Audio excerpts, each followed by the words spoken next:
Hello, everybody. Scott Golden here with a NXT review for the 8th of February, 2021, or I'm sorry, 2012.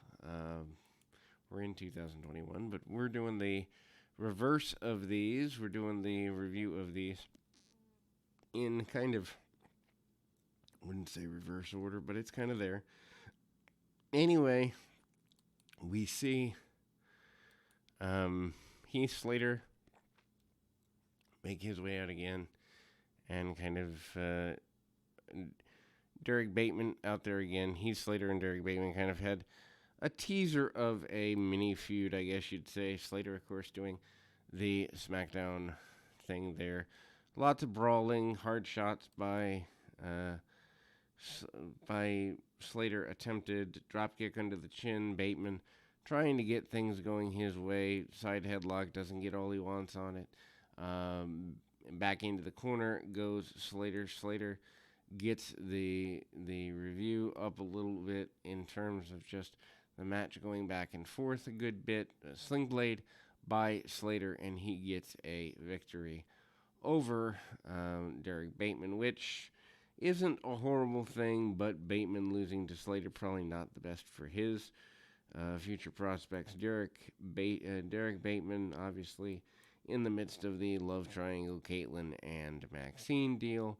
Percy Watson, Darren Young out there, and Titus O'Neil here, basically dissing his former friend in Watson. Obviously, that is considered less than friendly form. Watson manages to use some speed. You can easily see that Young is kind of being earmarked to be maybe not the future of the company, but certainly a guy they want to bring something out of with how much they're featuring him. Body scissors and the admission by Titus O'Neil that he feels like he might have undervalued Young a little bit. Young crotches himself on the middle buckle. Watson comes back, mounts the comeback a little bit, doesn't get everything he wants on it, but a near fall by Watson, and more confrontation post-match between Young and Percy, and then he, of course, has him up over the shoulder, and Percy Watson manages to get a short-term victory, but the feud between Young and Watson, former friends, far, far from over. Flirtation and mess stirring by Johnny Curtis, who basically tries to imply that, in fact, Maxine is both not good for Derek Bateman, and also that whether it be gum chewing or other things, Bateman still has a thing for Caitlyn. Caitlyn wants to believe this, so that's there. More of the battles between Trent Beretta and Tyson Kidd. They managed to have both a good wrestling match and some highlight spots. Beretta manages to do a moonsault flip dive combination type thing off of the top the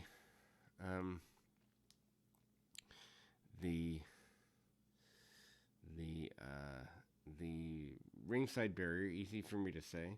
Lost my words there for a second. Anyway, into the buckle we go, and back in the ring, kind of have an attempted back suplex. Doesn't get all he wants on that either, as Tyson Kidd gets kind of stomped down with a modified dropkick, kickoff, whatever you want to call it. Ultimately, not exactly a huge, wonderful foray there for Tyson Kidd. Kidd, who wants to get things going in his direction, does end up doing exactly that, but actually even uses a top rope or attempted top rope back suplex, but manages to fall into a kind of reversal situation. Beretta getting that. Kidd using the ropes to gain a victory, and ultimately gains another victory. Some flirtation between Caitlyn and Caitlyn and Derek Bateman backstage. Maxine comes up, interrupts this, complains about his loss of matches.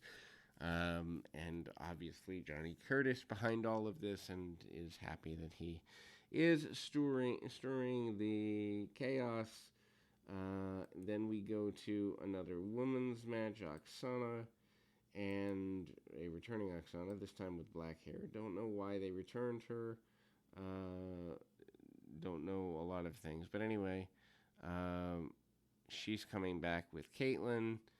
Caitlyn doesn't look nearly the same either. Very basic women's match. Not exactly by any means the women's revolution that would come later in any stretch of the imagination.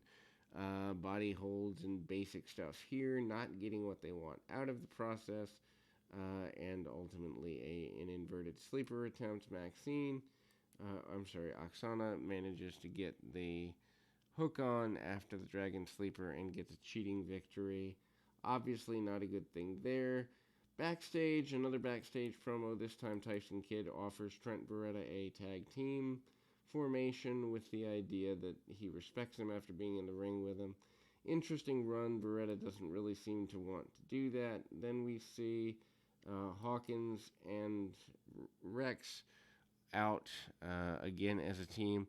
We'll say that the tag team division here in NXT at this time was good compared to what they were doing on Raw and SmackDown at the time.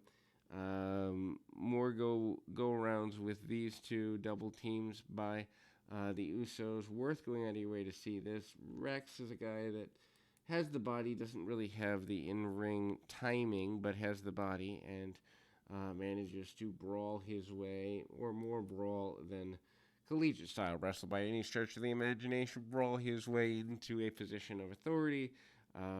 Cuts the ring off, and Hawkins comes in, tries to get an advantage for his team. They do some double team maneuvers, trying to mock the other Uso, get him into the ring. Doesn't get what he wants on that, but gets enough. More of a ring cutoff, and ultimately tries to get a choke out. Does not get the choke out there, but ultimately there is the Usos in the center of the ring. They do get almost a victory, but again, the tandem of Hawkins and friends managed to go into a situation of reasonable aggression there, and ultimately, things are there, and a top rope attempted crossbody, eventually misses the super kick. Rex comes up, kind of hits a torture rack type maneuver, but managed roll up, O'Connor roll by one of the Usos, who gets a 2 count, and then Hawkins uses the cane or umbrella, whatever he's using for the weapon of the moment, and gets the victory there. We'll be back with more right after this.